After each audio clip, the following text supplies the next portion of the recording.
Sebab berdasarkan sejarah dulu, masjid dan para ulama telah memainkan peranan untuk menyatukan kembali keretakan sesama hubungan orang Islam. Saya percaya di sini majoritinya.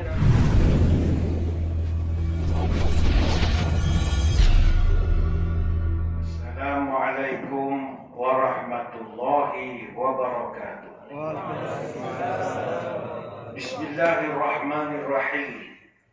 Alhamdulillah hamdan katsiran thayyiban mubarakan fihi kama yanbaghi li jalali wajhikal karim wa li 'azimi sultanik. Allahumma salli ala sayyidina Muhammadin abdika wa rasulika nabiyil ummi wa ala alihi wa sahbihi wa sallim. Nawaitu ta'alluma wa ta'lim wa tadhakkura wa tazkir wa naf'a wal intifa' wal ifadah wal istifadah wal hasa ala tamassuki bi kitabillah wa sunnati rasulih wa du'a ila al-huda wa dalalah ala al-khair ibtigha'a wajhillah wa mardatihi wa qurbihi wa thawabihi lillahi ta'ala. Allahumma raddina bi qada'ika wa sabirna ala bala'ika wa auzi'na syukra ni'maika. Ya Allah, jadikan kami redha menerima takdirmu, jadikan kami sabar menerima ujianmu, dan bimbinglah kami untuk sentiasa syukur kepada nikmat-Mu. Terima kasih Yang Berusaha Al-Fadhil Tuan Pengacara Majlis, yang saya hormati para pegawai ahli jawatan kuasa Masjid Jami' Al-Salihin, Tanjung Darat, Masjid An-Nur Tanjung Tengah. Terbalik macam sembilan itu. Minta maaf tertukar. Banyak sangat kancung. Tuan-tuan guru, para alim ulama, para habaib, seluruh muslimin, muslimat, hadirin hadirat, tuan-tuan, puan-puan. Moga-moga dirahmati Allah sekalian. Kabare semua. Semangat, nampak urung. Ada yang west, ada yang urung. Malam ini saya diminta menyampaikan satu tajuk, moga-moga ada manfaatnya, iaitu solat berjemaah penyatu ummah. Hadirin hadirat sekalian, hari ini masyarakat kita dilanda oleh hempasan ombak perebutan kuasa yang tidak berkesudahan, yang kelihatannya semakin meretakkan perpaduan. Kita berdoa barang dijauhkan rakyat kita dari menghadapi nasib benang habis, kain tak jadi, jarum patah, baju pun tak siap.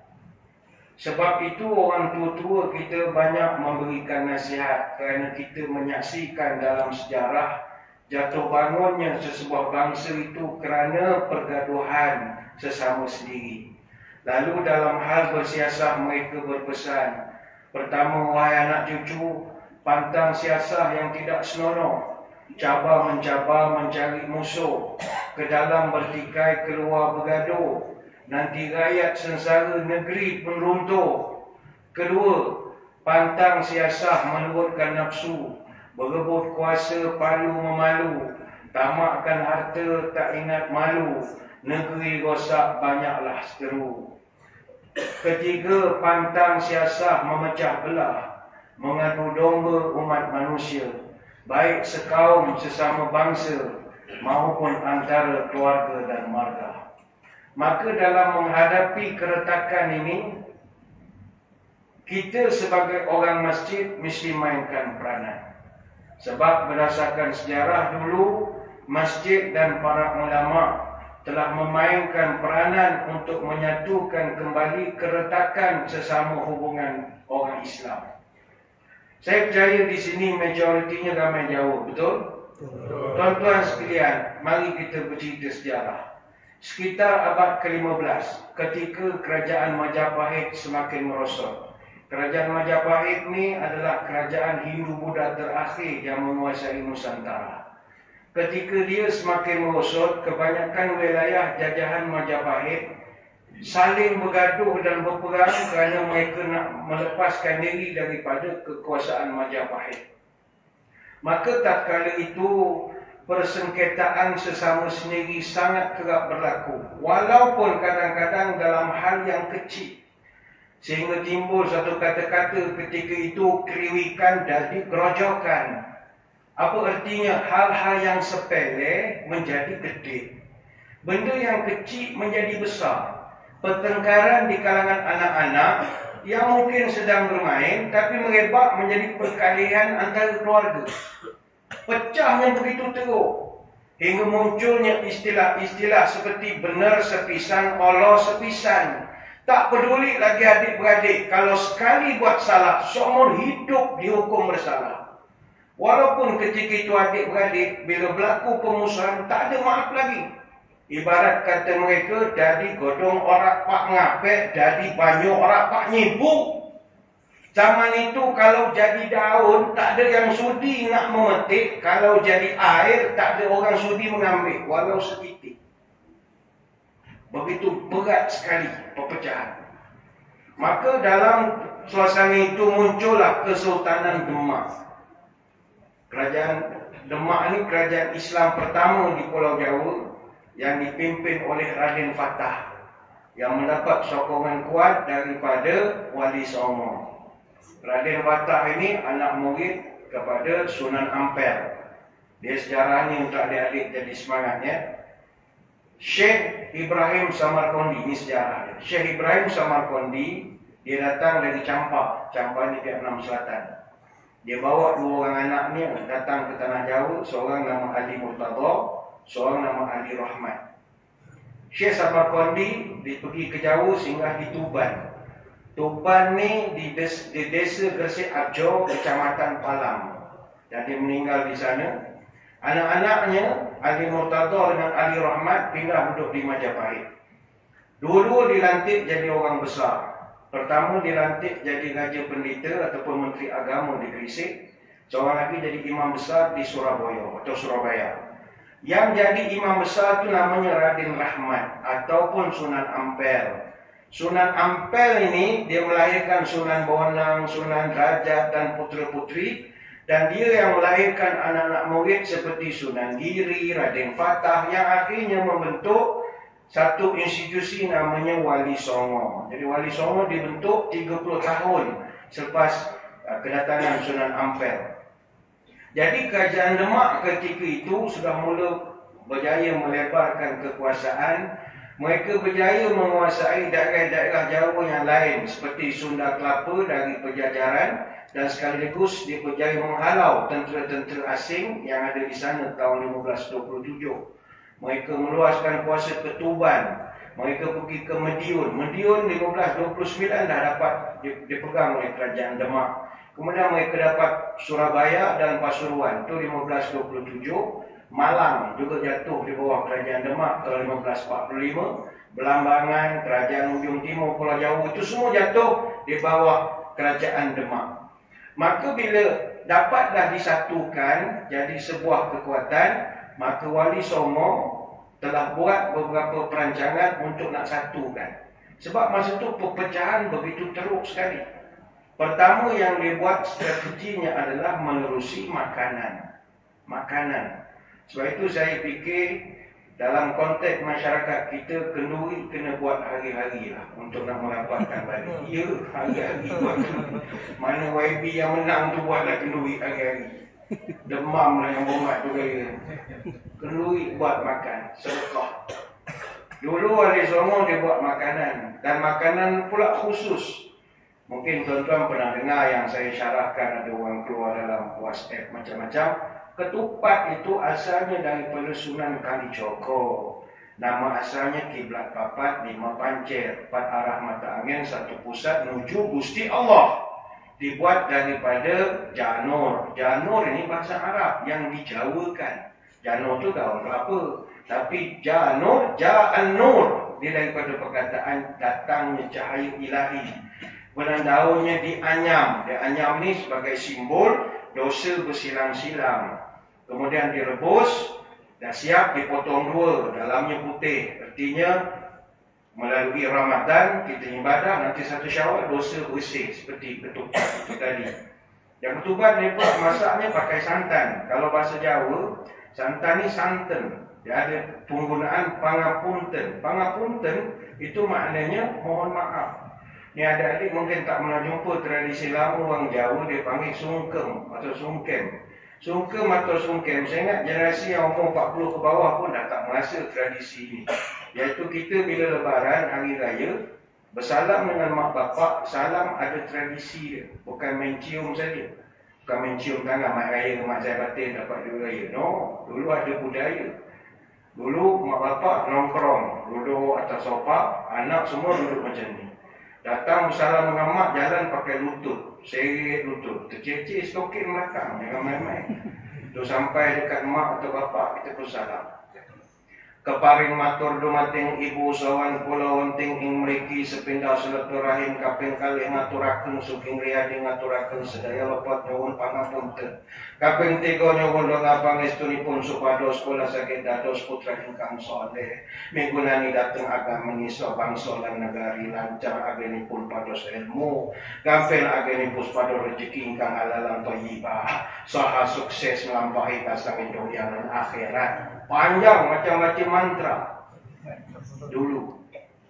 Tapi sekarang dah tak ada lah. Kita dah shortcut. Hari raya salam je lah. Selamat raya, macam batin. Dapat hari raya belah saja lah. Dia pangapunten. Dia proses meminta ampun. Itu kait dengan ketupat itu tadi.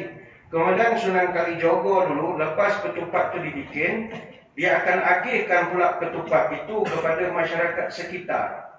Diagihkan ke rumah-rumah orang kampung dan diselitkan dengan satu kata-kata monggo kula aturi nampi ketupat kelan santen sedaya lepat nyuwun pangapunten. Terimalah ketupat sayur santan, moga kesalahan dimaafkan. Ini budaya yang dibawa oleh wali-wali Songo supaya masyarakat jadi bersatu balik. Maksud perpecahan begitu teruk. Kalau kita rasa sekarang pun dah teruk, dulu lagi teruk. Sebab itu makanan adalah proses dakwah yang sangat mustahak. Sebab itu Nabi bila mula-mula hijrah, yang pertama diucapkan dalam ucapan dasar Nabi, belum sempat turun jari unta, Nabi pesan, Ya ayuhan nas afsyus salam wa at'imut ta'am. Yang pertama kata dia, sebarkan salam. Yang kedua, buatlah kenduri. Bagi makan. Kita malam ni nasi ambeng. Orang tak ada kan? Kita je kan? Kita je. Ada juga? Ada nasi ambeng. Nasi ambeng itu orang Jawa Tengah dulu bawa. Itu simbol perpaduan. Simbol kepelbagaian. Dalam satu dulang ada mie goreng, ada ayam masak ungkep, ada serunding, ada ikan masin, ada sambal goreng. Sambal goreng campur toge, campur tahu, campur kentang goreng, digoreng bersama soun. Ada kacang tanah. Kalau di Jawa betul, yang ori betul dihidangkan dengan peyek ataupun rempeyek. Kalau makan dalam talam, kita panggil nasi ambeng. Kalau makan dibungkus, bawa balik seorang, itu dipanggil berkat. Berkat. Saya dulu selalu ceramah maulid di kampung ramai yang majoriti masyarakat Jawa. Saya tak faham sangat berkat ni apa. Jadi bila dihidang, kita bantai sampai licin. Semua pandang. Rupanya dia touching saja. Makan sikit, kalau pergi ladang, pergi bontrot. Kalau majlis maulid, berkat. Maka di situ sudah menampakkan kita akan sesama kita ni bersatu kembali. Sama juga Wali Songo dulu, mereka jalankan proses penyatuan balik umat yang bergaduh teruk ketika itu menerusi proses tarbiyah dan dakwah yang sangat kreatif. Mereka tidak buat ceramah macam kita. Ceramah ni yang datang-datanglah, yang tak datang tak datanglah. Tapi mereka buat melalui hiburan misalnya. Mereka ajak masyarakat berkumpul, tapi bukan syarahan, berhibur. Wayang kulit, ada banyak tembang Jawa, tembang mojopat, tembang tengahan, itu banyak dicipta. Sunan Giri ketika itu dia cipta jamuran, coblak-coblak suweng, gula ganti, macam-macam. Sunan Kalijogo dia ni dalang wayang kulit yang begitu handal.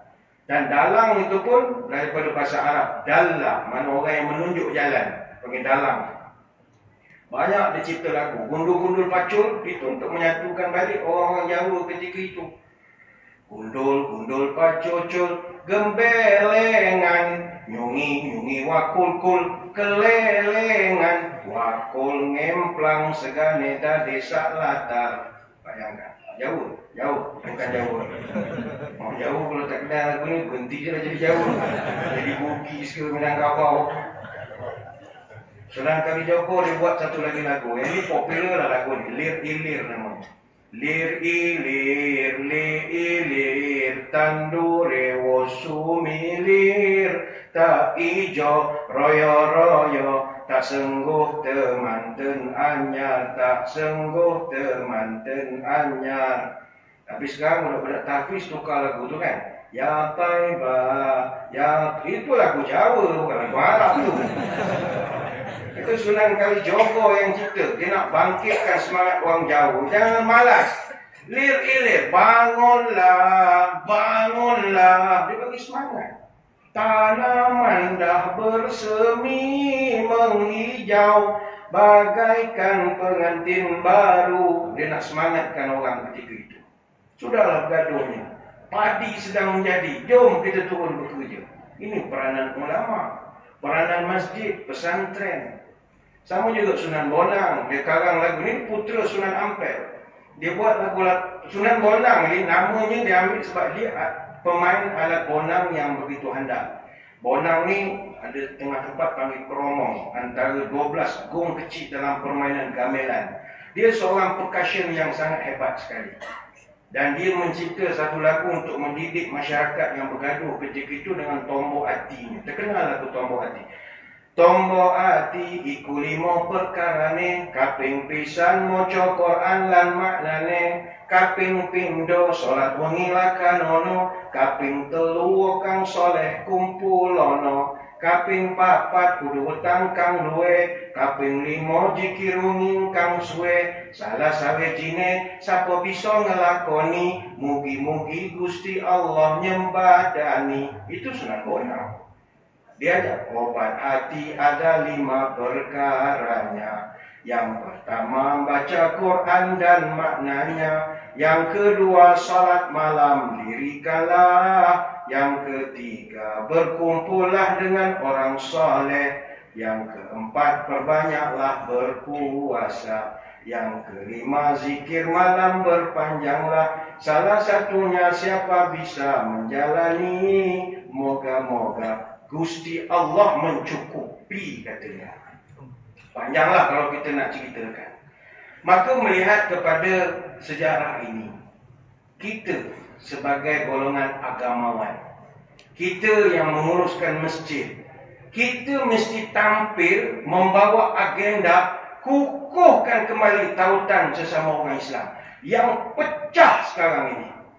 Kita kena tampil, jangan kita pula jadi tukang bakar. Kita lah yang tampilnya. Yang membakar tu biarkanlah netizen dengan dunia netizen mereka.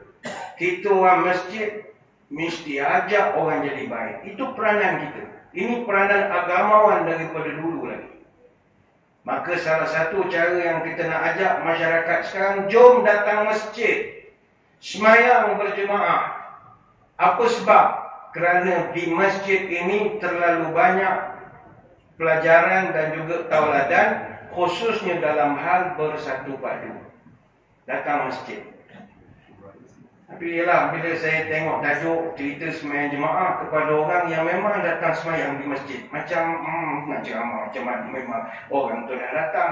Kalau ceramah tengah bandar, ajak orang datang masjid, oh itu syok. Semayang jemaah ini tak semua orang kuat. Dan tak dinafikan ada orang dia kata, saya bukan tak nak semayang jemaah di masjid, tapi masalah ustaz, semayang di rumah lagi syok. Syok dari segi apa? Khusyuk. Semayang di masjid tak khusyuk. Kan semayang di rumah khusyuk. Tuan-tuan kan masa PKP semayang di rumah syok. Semayang tepi katil. Pasal ikon, elek. Habis semayang, guling tu tidur. Kan sedap. Tak payah fikir parking apa semua. Semayang di masjid, mana khusyuk tuan-tuan? Semayang di Masjidil Haram, khusyuk? Mana ada? Bising macam-macam. Atau ada semayang di masjid yang besar-besar pun, mana ada kita khusyuk? Ini taklah masjid kita tak besar sangat. Kalau masjid yang besar, yang gede-gede, itu budak-budak berlari di bawah taman permainan saja. Gerbang. Nasib baik masjid tuan-tuan ni kawasan kampung, bukan laluan bandar, traffic light apa semua. Saya pernah sekali menyampaikan syarahan masjid tengah bandar dekat traffic light. Tengah mengajar macam mana, boom, accident. Bangun jemaah pergi tengok. Tinggal 3 orang. Bayangkan, nak macam mana? Ada satu surau mana cerita, sama juga, accident, semayang syak berjemaah. Boom, kong, accident. Separuh jemaah keluar. Pergi menengok apa berlaku. Tengah semayang tu. Jadi dari segi khusyuk, memang semayang di masjid tak khusyuk. Kadang kita, minta maaf, ni contoh saja. Kita semayang sebelah jemaah. Ada jemaah ni saya tak tahulah dia makan apa kat rumah. Dia punya senaru setiap rakaat. Tak daya kita. Allahu Akbar. Kita lemah betul lah. Dia buka puasa agaknya. Puasa Isnin kami. Becik. Kadang duduk sebelah jemaah baca kuat. Tak daya tuan-tuan. Macam imam baca ni. Kalau dia sujud, dengar sikit. Macam jambi serapah. Kalau dia Sami Allah Rabbana wa lakalah. Lepas tu masa dia duduk antara Alhamdulillah duduk sebelah kita. Mula baca tahiyat. Mak imam pun dengar.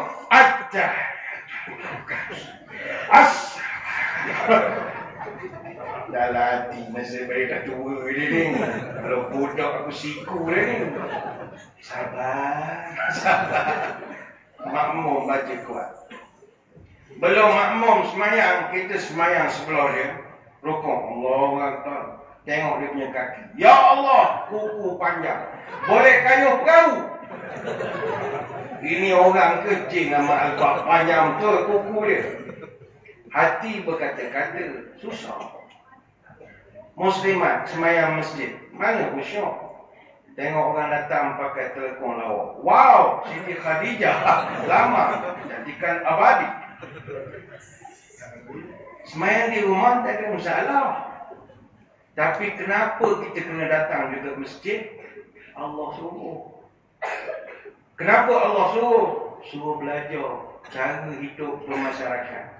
Masjid ni pelajaran hidup bernegara dan bermasyarakat. Sebab itulah sejak 14 abad yang lalu, agama Islam telah menawarkan penegakan silaturahim melalui seruan solat berjemaah. Begitu pentingnya pelaksanaan solat berjemaah ini ditandai dengan penghargaan agama terhadap hukum mendirikan sembahyang jemaah, yaitu sunat muakkad. Sunat muakkad ini adalah pendapat yang didukung oleh mazhab Al-Hanafiyah dan juga Al-Malikiyah, sebagaimana yang disebutkan oleh Imam Asy-Syaukani dalam kitabnya Nailul Awtar. Sunat muakkad. Bagi kita mazhab Syafi'i, sembahyang jemaah ni fardu kifayah. Selain daripada mazhab Syafi'i, ini juga pandangan di dalam mazhab Abu Hanifah, sebagaimana ada dibahaskan oleh Ibnul Habirah dalam kitab Al-Ifsah. Dan ini juga pandangan jumhur ulama, sama ada yang mutaqaddim maupun yang mutaakhir, fardu kifayah. Tapi tuan-tuan jangan pegang fardu kifayah orang lain buat, kita tak payah. Jangan macam tu, datanglah juga. Oh, fardu kifayah. Kalau orang lain pergi, kita tak payah.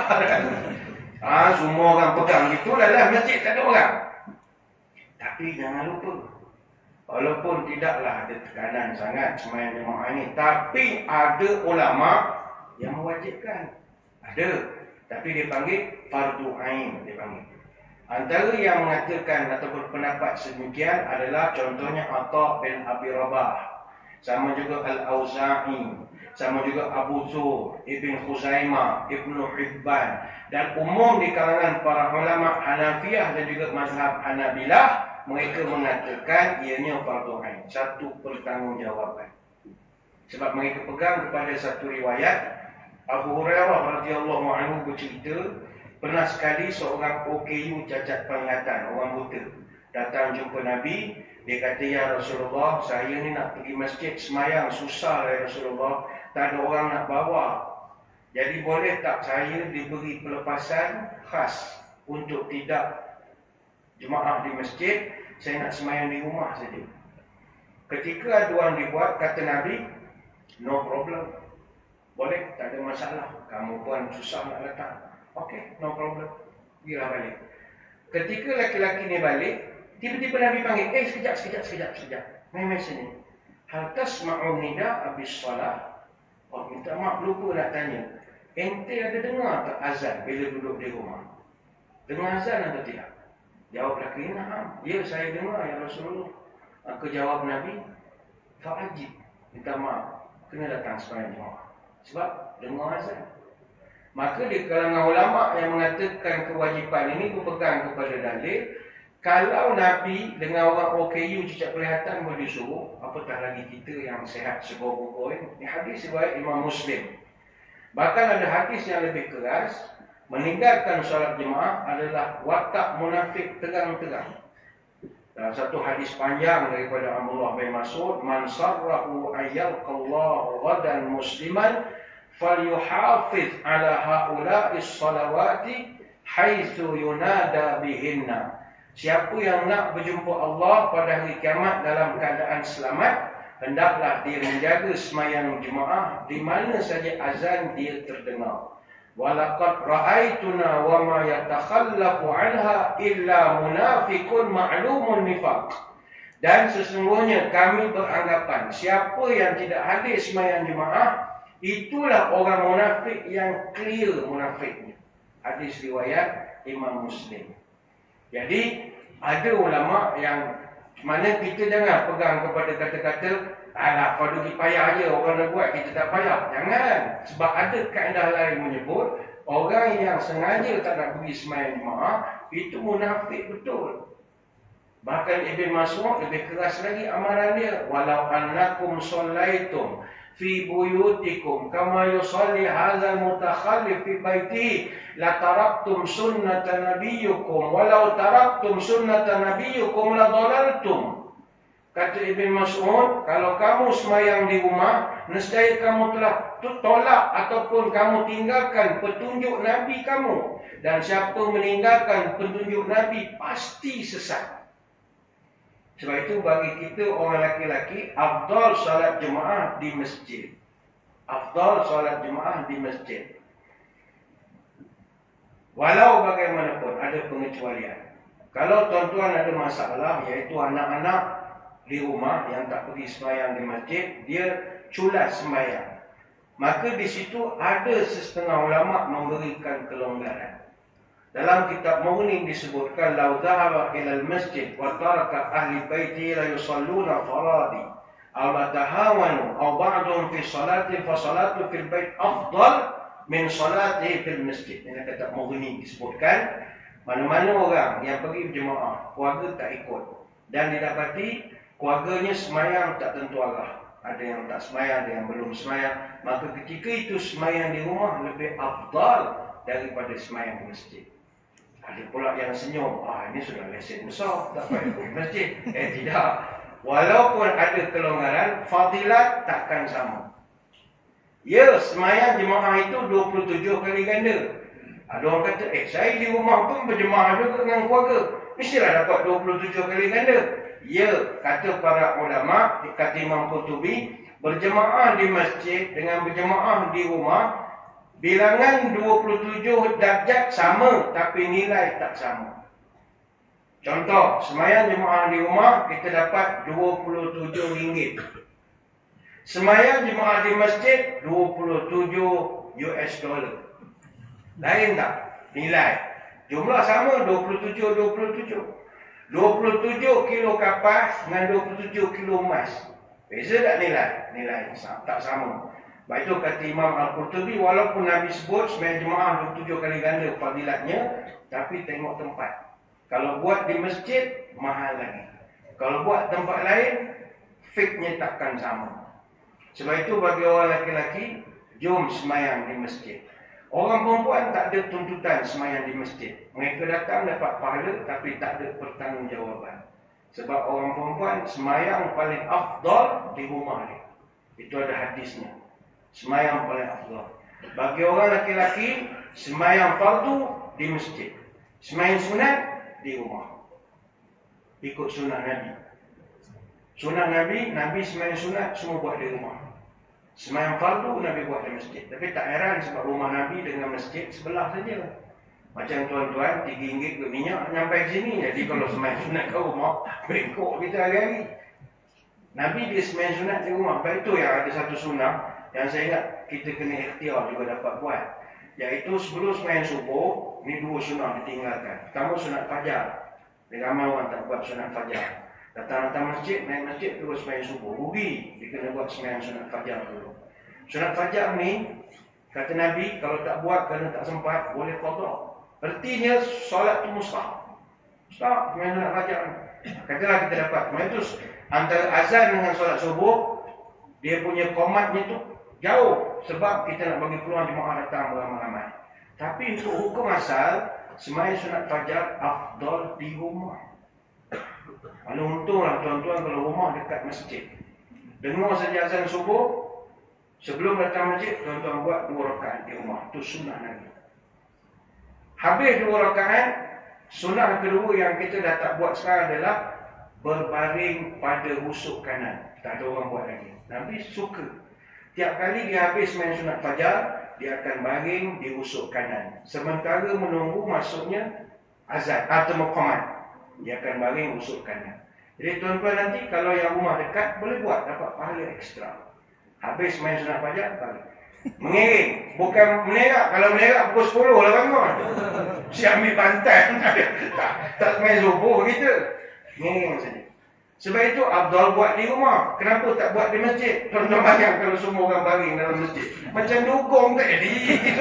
Dah macam ikan duyung macam ni. Ini sunat-sunat yang dah payah nak dibuat sebab masjid jauh dengan rumah kita kan. Jadi bagi orang perempuan, dia afdal semayang di rumah. Orang lelaki semayang sunat afdal di rumah supaya dapat membimbing wanita yang semayang di rumah. Ini panjanglah perbahasan fiqhnya. Sebab itu datanglah masjid berjemaah. Masjid ni banyak dia punya fadilah ni. Saya ingat dah banyak tuan-tuan ke sana kemari. Kita pun faham apa fadilat semayang berjemaah ini. Tuan-tuan sekalian, apa pelajaran perpaduan umat yang boleh kita dapat menerusi solat berjemaah di masjid? Apa fadilatnya? Pertama, kalau tuan-tuan tengok Allah Ta'ala suruh juga kita datang masjid. Pertama, kita belajar hidup cara bermasyarakat. Pertama, kalau kita tengok orang masuk masjid, nombor 1 dia mesti buka kasut. Tak ada tuan-tuan yang masuk masjid pakai kasut, tak ada. Apa erti di situ? Kita semua sama di sisi Allah. Tak ada yang lebih, tak ada yang kurang. Jangan mentang-mentang saya ni bangsawan, saya nak pakai kasut, tak boleh. Dalam masjid semua sama. Semua sama. Dalam masyarakat kita sekarang masalahnya adalah ada orang dia mula merasa dia lebih daripada orang lain. Dan dia menganggap dia lebih penting dari orang lain dan menganggap dia lebih suci daripada orang lain. Sampai satu peringkat ada orang merasakan bahawa hanya dia saja yang boleh dan layak masuk syurga, orang lain tak boleh. Jangan. Allah larang kita ada perangai begitu. Fala tuzakku anfusakum huwa a'lamu bimanittaqa. Jangan kamu anggap diri kamu paling suci, murni, tulus, kudus, mulus, transparent. Sebab yang paling kenal orang bertakwa aku, kata Allah. Surah An-Najmi ayat 32. Kita dilarang memecah belahkan masyarakat dalam hal agama. Lalu kita bangga dengan kelompok kita, kita hina kelompok orang lain. Kita mazhab Syafi'i, kita kutuk mazhab Maliki. Kita tarikat sekian, kita kutuk tarikat sekian. Oh, itu tak dibenarkan. Minal ladzina farraqu dinahum wa kanu syi'a. Kullu hizbin bima ladaihim farihun. Yaitu orang yang pecahkan agama ini kepada beberapa golongan. Dan tiap-tiap golongan pula bangga dengan apa yang ada pada mereka. Surah Ar-Rum ayat 30. Jangan. Jangan sampai kita merasa kita paling benar, paling lurus, paling baik, paling terbaik, sehingga menganggap siapa saja selain daripada golongan kita adalah sesat, kafir, musyrik, masuk neraka. Jangan. Ada satu hadis Nabi pernah menyatakan kebimbangannya, kata Huzaifah, "Inna akhwafa ma akhafu alaikum rajulun qara'al Quran hatta idza ru'yat bahjatuhu alaihi." Aku paling risau, kata Nabi, apabila ada di kalangan umatku dia dah bagus membaca Quran, menghafal Al-Quran, mengaji Quran, faham terhadap Al-Quran, bagus dia belajar Quran. Jadi adiklah belajar Quran, hafal macam-macam. Wa kana rid'an lil Islam. Kemudian sampai satu peringkat dia pun jadi seorang pembela Islam, pejuang Islam. Tiba-tiba insalakha minhu wa nabathahu wara'a dhahri. Tiba-tiba dia meletakkan Quran di belakang punggung dia. Sahabat heran, macam mana pula dia dah hafal Quran, amal Quran, baca Quran, taranum Quran, tiba-tiba tahu Quran belakang punggung. Wasa'a ala jarihi bisayf wa ramahu bisyirki. Iaitu ketika dia sudah mula menyerang saudara se-Islamnya dan sudah mula menuduh orang lain sebagai kafir. Qultu ya Nabi Allah, ayyahuma awwala bisyirk al-marmi aw ar-rami? Qala barrami. Ya Rasulullah, sahabat bertanya, antara yang menuduh dengan kena tuduh, siapa yang sebenarnya jatuh kafir? Kata Nabi, yang menuduh dulu. Di hadis riwayat 4 ulama hadis, bermula dengan Imam Bukhari. Muslimin muslimat yang dirahmati Allah sekalian, kembali kita menyambung dalam ceramah pada malam ini yang dibawakan kepada kita oleh Masjid An-Nur, Kampung Kancung Tengah, Banting, Selangor, membincangkan tajuk solat berjemaah penyatu ummah. Apa pelajaran yang kita boleh dapat dari sembahyang berjemaah untuk satukan kembali umat kita? Pertama, kita perhatikan, orang datang masjid, masuk masjid, semua buka kasut. Artinya tak ada orang yang lebih, tak ada orang yang kurang. Maknanya tuan-tuan nak masuk masjid, tolong tinggalkan pakaian parti di luar. Apa saja partainya, tinggalkan di luar. Masuk masjid, kita semua sama. Ada orang bawa kasut mahal, takut hilang. Tak apalah, bawa saja, tapi nanti bawa plastik. Macam kita di Mekah. Kalau plastik tak ada, gantung saja kat leher. Betul, masa semayang. Suruh pakai kasut mahal pergi masjid. Lain kali tinggal lah di dalam kereta, kaki ayam ni turun, takut cuba ajar. Kami pun pernah, tuan-tuan, jemaah habis semayang Zuhur, dia minta security nak tengok CCTV. Ingatkan cermin kereta kena pecah. Biasa gitulah ada vandalisme masjid ni.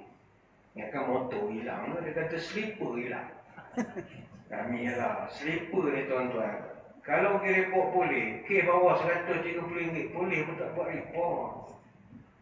Tadinya raih jugalah, kata saya nak tengok ke CCTV. Pergilah tengok, rupa CCTV, slipper dia kena curi dengan satu budak nisab. Gam agak dia masuk ke masjid, letak kat tangga. Slipper dia rupanya jenis mahal. Jenis, saya nak nyebut tak kerti, Hermes. Hermes tu minta cuti lah. Ada. Hampir kurang gitulah saya nak nyebut. Hermes ni mau cuti lain. Dia hampir kurang itulah cara nak menyebutnya. Rupanya sebelah 1,000 lebih. Pakai slipper mahal. Bilang, habislah, tak boleh buat apa. Mana beritahu pada dia, tak apalah tuan, yang kali datang masjid, kalau yang mahal rasa hilang ni, 2 pilihan. Sepanjang kereta, turun kaki ayam, basuh kaki di masjid. Atau bawa dia masuk ke masjid, letak dekat kaunter guard tu tepi. Tak apa, guard tu memang kena bertugas. Maknanya, yang penting semua kena buka kasut lah, tak kira kan mahal ke murah. Kalau kasut mahal pun taruh di luar, setakat slipper batal, jangan mengada nak masuk. Artinya, kita masuk masjid ni, semua buka kasut. Semua buka. Ada orang dia nak perjuangkan hak dia. Ini slipper saya beli mahal. Tuan-tuan, dalam masjid tidak ada hak kebebasan asasi. Masuk masjid, undang-undang Allah, undang-undang Tuhan. Maka kalau di luar masjid, jangan kita nak perjuangkan hak kebebasan masing-masing. Ini kebebasan hak saya untuk bercakap. Ini kebebasan. Tak, Tuhan dah ajar, hidup ni nak tegak hak, mesti ada had. Setiap hak ada had. Cuba kita tengok dalam masjid. Kenapa orang kalau ada wuduk, macam tuan-tuan sekarang ada air semayang, tiba-tiba keluar angin, batal atau tidak wuduknya? Batal. Sahabat pernah tanya, kenapa batal ya Rasul? Sebab Nabi sebut, innamal wuduk mimma yakhruju wa laysa mimma yadkhul. Wuduk itu batal berdasarkan apa yang keluar, dia tak kira apa yang masuk. Hadis Baihaqi. Mana kalau keluar angin, tu keluar, mana tu masuk, keluar. Jadi batal. Sahabat tanya, apa sebab batal? Bukannya kenyang pun benda keluar, bukan benda masuk. Kalau masuk, mana sahabat batal. Dan yang keluar pun angin saja, bukannya ada dalam bentuk pejal. Bukan ada kekotoran maksudnya. Nabi nak ajarkan adalah, bukan soal ente keluar angin, semayang tak batal atau batal, atau batal wuduk atau tidak. Nak jaga keharmonian. Itu mustahak. Tuan-tuan bayang kalaulah hukum buang angin tidak batal wuduk, apa jadi pada masjid? Meriah. Semua datang pakai mask 3 lapis. Sebab untuk orang boleh buang angin, tak ada batas. Saya tak dapat bayangkan. Kena pula kita datang kami atau Isnin hari Tok Imam tu puasa sunat. Dia buka maghrib, dia rukuk. Hukum kononnya buang angin tak batal. Imam start dulu. Dia rukuk, boom, satu dah. Orang soft tamu tengah rukuk, Ketua Imam. Marvelous. Apa jadi pada soft kedua? Dia gelap lah macam tuan-tuan gelap. Padan muka. Aku dah agak, patut aku kami duduk soft nombor 2. Imam ni, yalah orang lama ni bukan boleh kontrol sangat. Bila orang soft pertama kena gelap dengan soft kedua, soft pertama sakit hati. Oh, kau gelapkan aku ya. Kau turunkan kedua. Dia rukuk ramai-ramai macam meriam. Bom bom bom bom bom bom bom bom. Rakaat kedua. Marvelous. Soft ketiga, kita ada 4 rakaat. Bayangkan, masjid kita jadi tempat berbalas pantun. Sebab tak kontrol. Sebab itu agama ni diajar kontrol. Boleh je atas rahmat Allah Ta'ala, okeylah you buangin, bukan you nak. Benda tu memang tak boleh kontrol. Terutama warga mat. Saya faham, kita jaga masjid, jemaah kita ramai warga mat. Warga mat dia dah tak boleh kontrol tuan-tuan. Dia corner sikit keluar, corner sikit keluar. Dia asyik ambil side lebih dia keluar. Dia dah tak boleh kontrol macam orang muda lain. Kadang kita kesian. Nak bangun nak sekian, susah. Jalan lagi pergi ambil wudu. Kalau kita boleh buat fatwa, okeylah untuk orang 70 ke atas, boleh buang angin tanpa kebenaran dan dibenarkan untuk semayang, boleh, tapi itu hukum. Sebab kalau dibenarkan semua, masjid orang. Timbul soalan, tuan-tuan kalau tengah semayang, rokok, bom, keluar angin. Macam mana nak keluar pada soft? Caranya adalah mengangkat tangan. Dan orang lain pun tahulah kalau dia angkat tangan tu bukan tanya soalan, tengah semayang. Jadi tuan-tuan pun bagilah ruang sikit. Dia nak keluar. Caranya angkat tangan, pegang hidung. Macam jaga traffic light kan. Kalau dalam masjid ada orang buat macam tu, kita tak ada orang mengaji. Ada orang pergi mengaji. Kalau orang tak mengaji, dah diberi je lah macam negara kau. Gitu. Nak semayang, dah tak ada air semayang. Nah, itu caranya lah. Ni lain tahun nak cerita tuan-tuan, makan pun susah cerita hari ni. Yang penting masuk masjid ikut undang-undang Allah. Selipar pun tak boleh bawa walaupun tu hak kita. Artinya dalam bernegara janganlah nak tegak-tegak hak kebebasan untuk ni. Setiap hak ada had dia. Ada had, batas dia. Itu yang pertama, pelajaran solat berjemaah di masjid mendidik kita supaya ikutlah peraturan. Yang kedua, sembahyang Jumaat di masjid ni secara automatik kita masuk masjid, kita akan mendapatkan soft. Jadi kita sembahyang dapat soft. Dalam satu hadis kata Abu Mas'ud, Nabi pernah menyebut, "Istawu wa la takhtalifu fa takhtalifa qulubukum."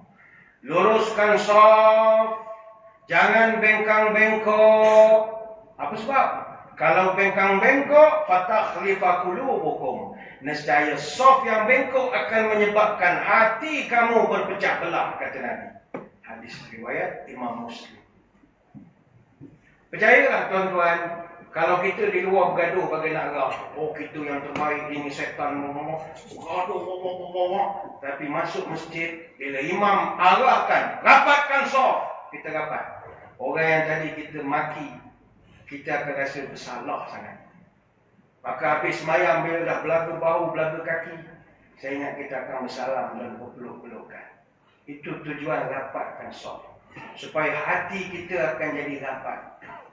Dalam hadis yang lain Nabi sebut, aqimu sufufakum fa wallahi la tuqimunna sufufakum aw yukhalifanna Allahu baina qulubikum.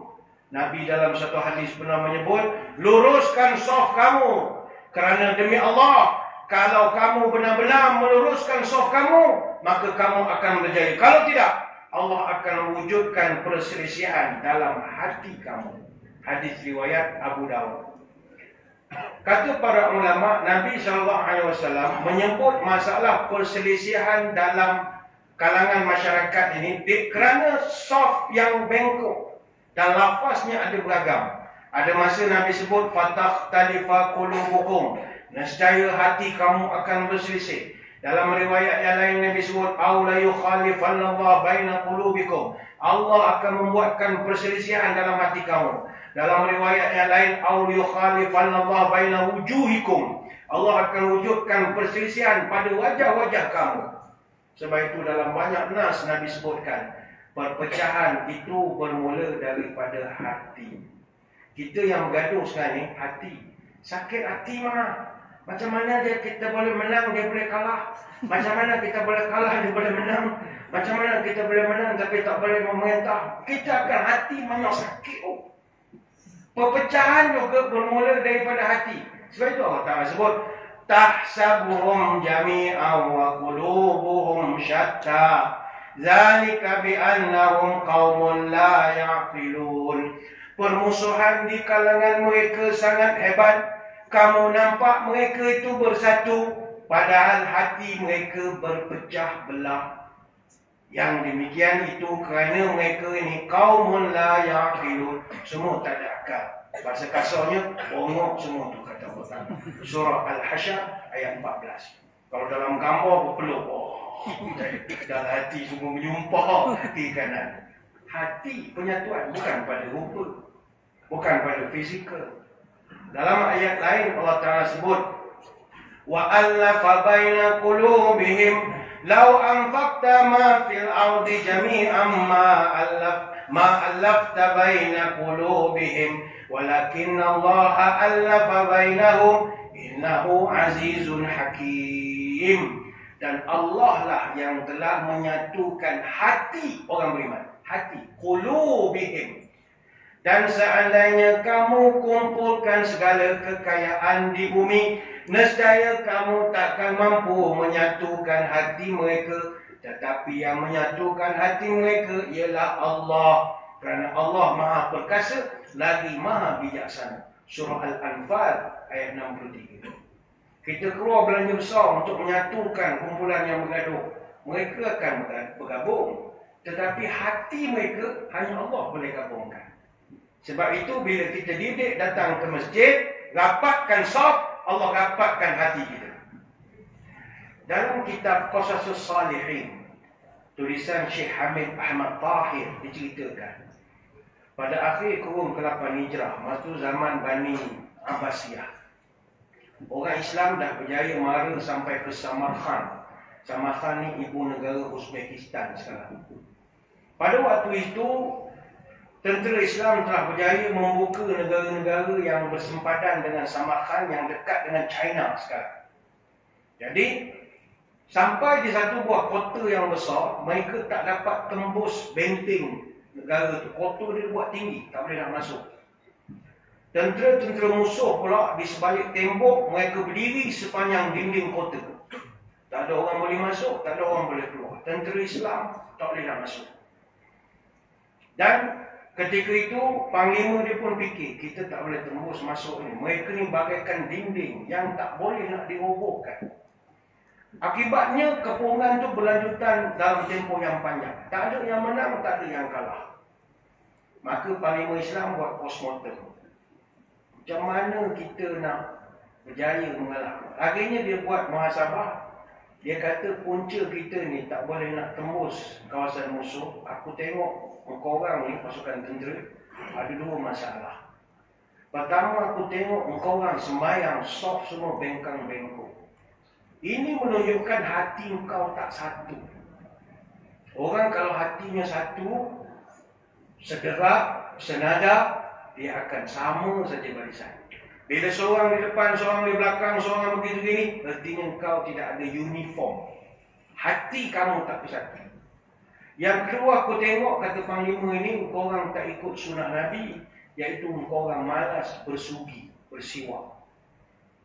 Jadi, lepas pada itu, tentera Islam pun, mereka ikut nasihat daripada panglima tadi. Bila semayang buat lurus, musuh yang duduk atas menara tinjau sepenuh. Orang Islam.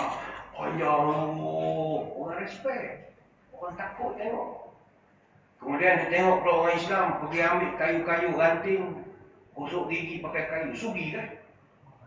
Akhirnya menara tinjau hantar laporan. Bos, orang Islam garang-garang bos. Semua tengah asap gigi. Dia nak makan kita bos. Semua jadi takut. Akhirnya mereka secara psikologi jadi lemah. Padahal orang tu sugi je.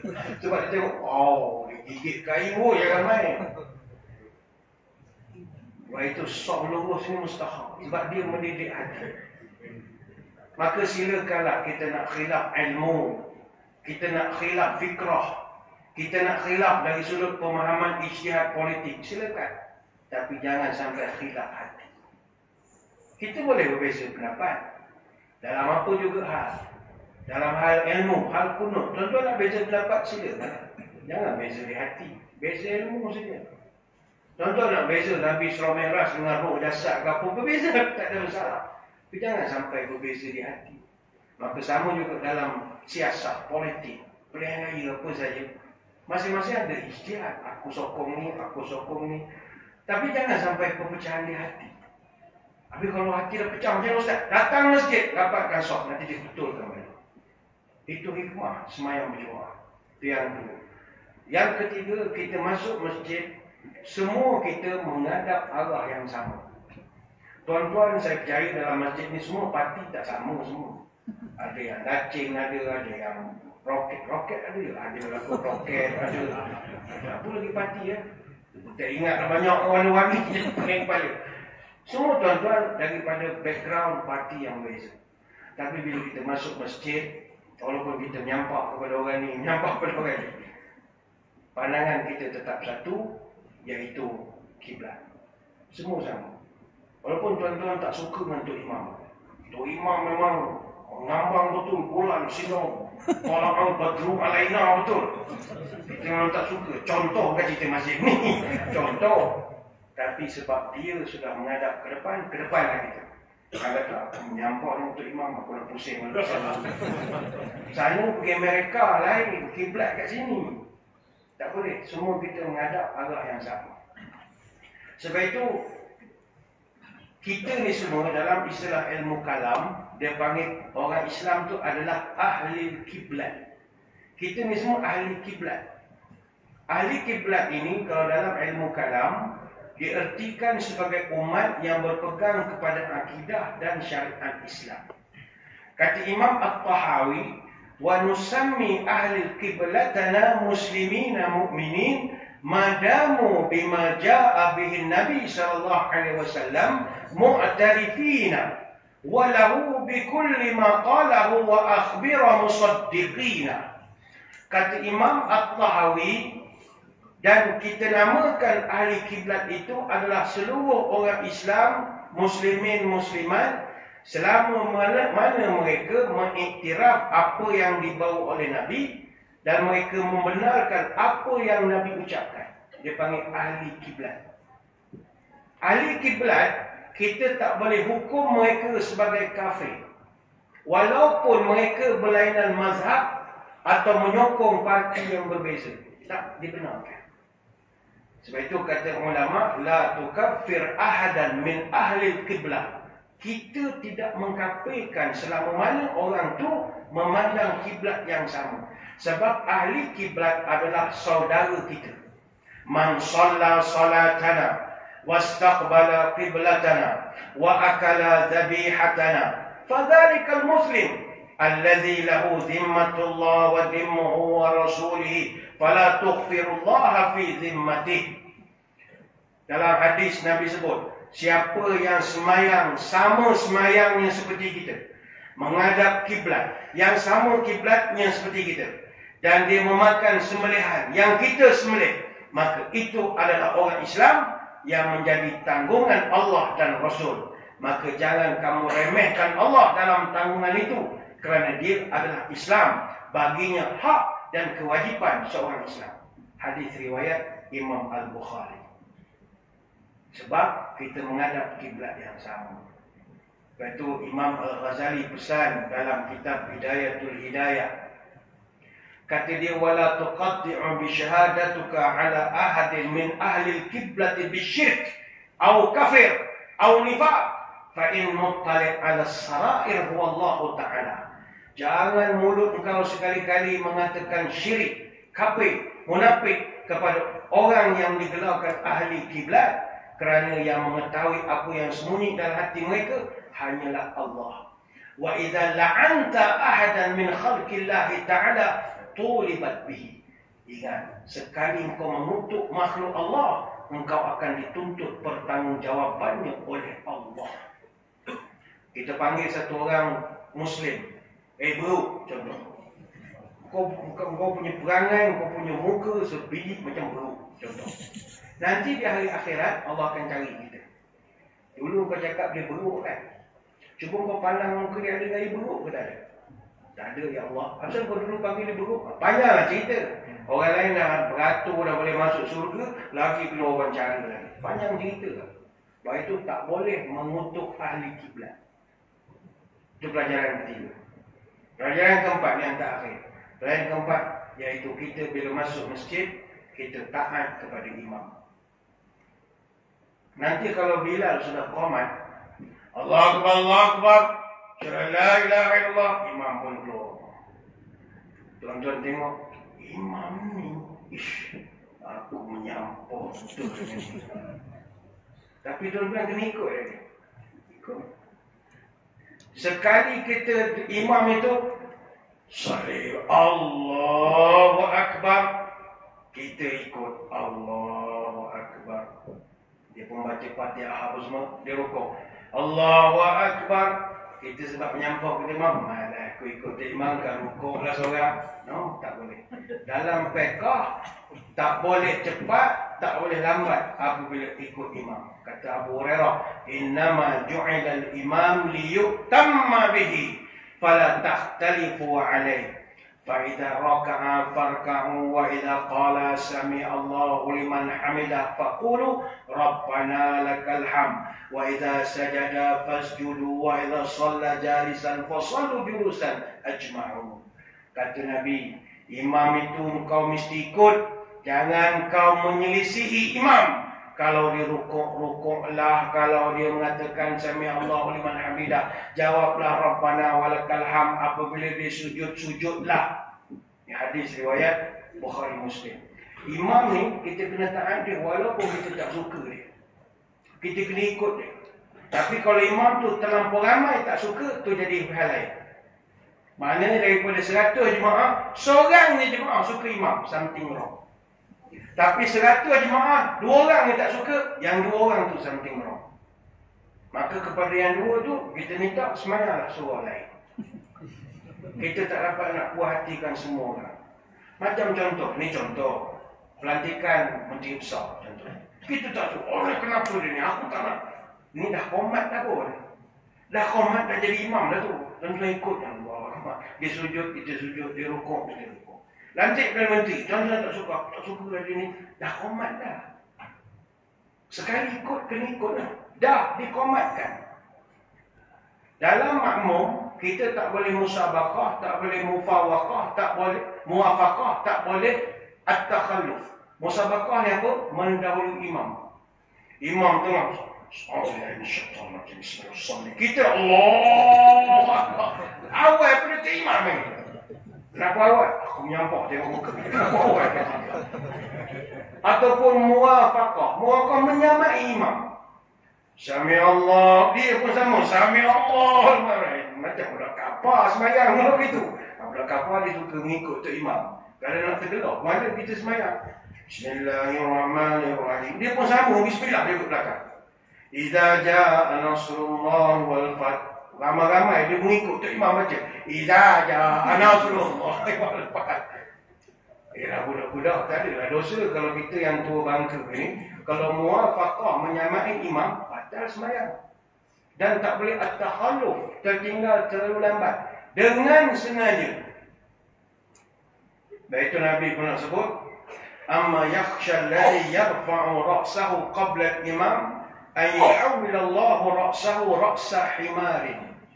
Tidaklah orang yang mengangkat kepala sebelum imam angkat kepala, melainkan nanti Allah akan ubah kepalanya kepada kepala keldai, kata Nabi. Hadis riwayat Bukhari Muslim. Kenapa kepala keldai? Bongok. Boleh dia tukar kepala beruk, kepala rimau, boleh. Keldai ni tak berapa cerdik. Yang kau pergi angkat kepala sebelah imam tu apa hal? Oh, rupa dia tak suka imam. Jangan datang semayang. Imam mesti diikuti. Kalau terlambat ikut pergerakan imam dengan satu rukun dengan sengaja, batal semayang. Dan ini pendapat dalam mazhab Hambali, dan ada satu wajah atau posisi dalam pendapat Imam Asy-Syafi'i. Kata Al-Mawardi dalam kitab Al-Insaf, wa in takhallafa anhu bi ruknin bila uzrin fakasabqi bihi. Apabila dia terlambat daripada imam dengan satu rukun tanpa uzur, maka hukumnya sama macam orang yang mendahului imam, iaitu sembahyang batal. Jadi kita dengan imam taat sajalah tuan-tuan. Pelajaran dalam negara ialah pemimpin taat. Taat. Tapi kalau imam semayang tadi tersalah, tuan-tuan jangan ikut. Ada masa imam pun pening juga. Patutnya rukuk dia turun menonong saja. Kita sebagai makmum, bila tengok dia buat salah, janganlah kerana totok kepada imam, aku pun salah juga lah. Jangan. Aku kena tegur. Tapi menegur imam salah, ada peraturan. Tak boleh semangat tak tentu arah. Kita tak nafi ada imam yang degil. Ada. Payah betul nak memfarakah. Dia rukuk. Allahu Akbar. Pum. Meletup sudah. Kita makmum saf tamu semua jadi saksi. Boleh sign SD lah maknanya. Ada bunyi, ada bau. Bukan rekaan konspirasi yang ada. 5-6 jemaah. Confirm dengar. Jadi adalah beberapa jemaah tegur, batal. Subhanallah, imam buat bodoh. Dia buat tak salah. Dia dah buat kesalahan, dia tak mengaku. Dia teruskan semayang. Jadi makmum yang dah tahu cerita, mau farakah lah.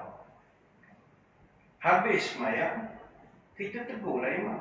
Imam, minta maaf. Tadi imam buang angin. Kami semua dengar.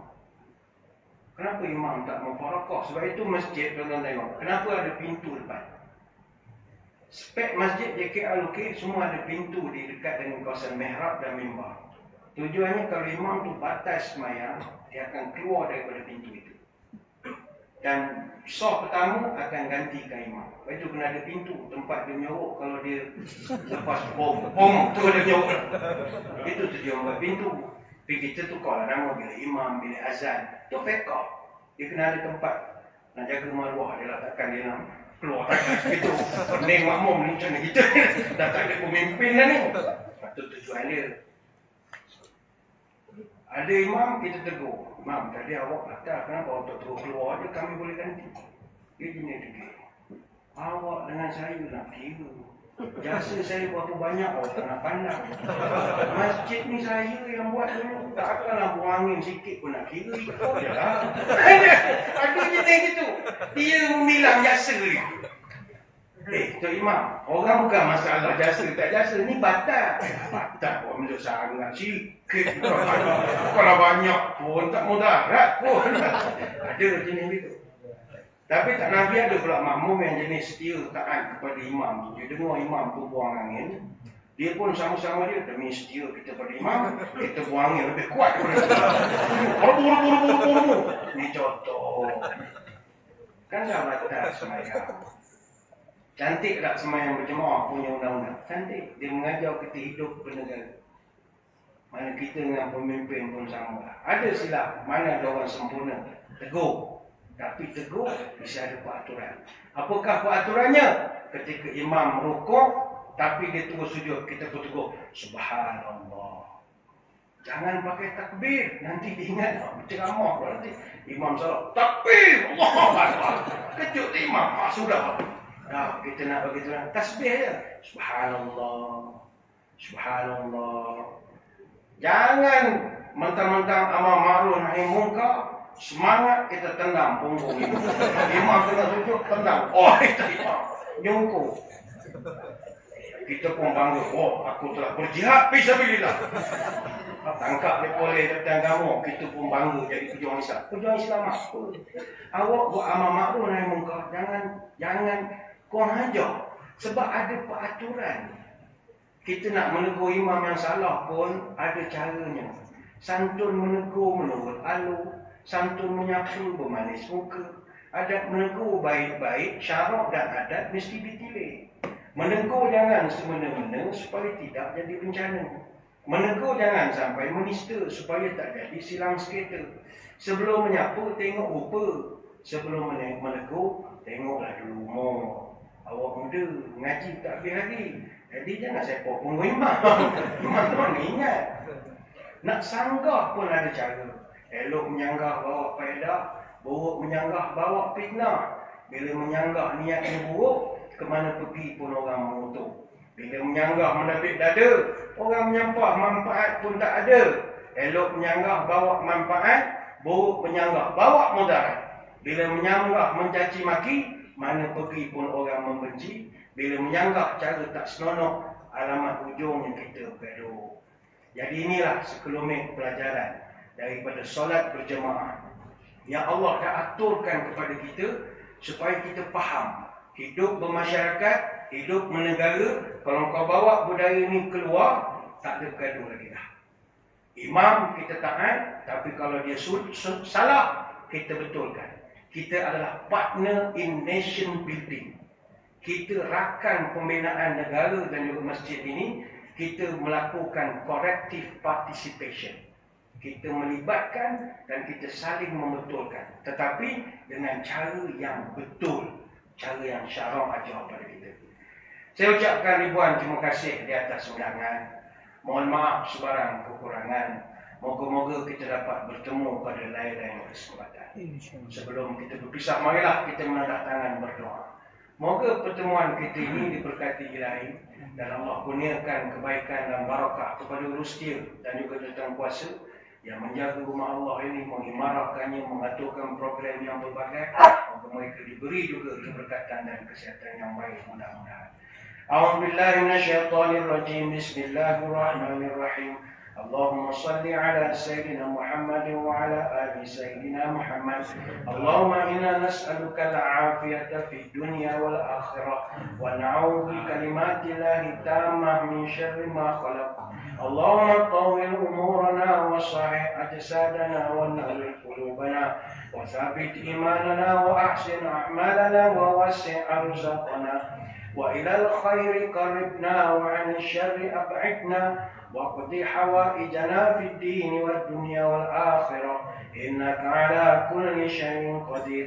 Ya Allah, panjangkanlah umur kami, sehatkanlah tubuh badan kami, terangkanlah hati kami, tetapkanlah iman kami, elokkanlah amalan kami, luaskanlah rezeki kami, dekatkanlah kami dengan kebaikan, jauhkanlah kami dari kejahatan, kabulkanlah segala doa kami, sama ada dalam urusan agama, dunia ataupun akhirat. Subhanakallahumma wa bihamdika, nashhadu an la ilaha illa anta, نستغفرك ونتوب إليك وصلى الله على سيدنا محمد وعلى آله وصحبه وبارك وسلم والحمد لله رب العالمين. Sekadar itu wabillahi taufiq wal hidayah. Wassalamualaikum warahmatullahi wabarakatuh. Wallahu a'lam.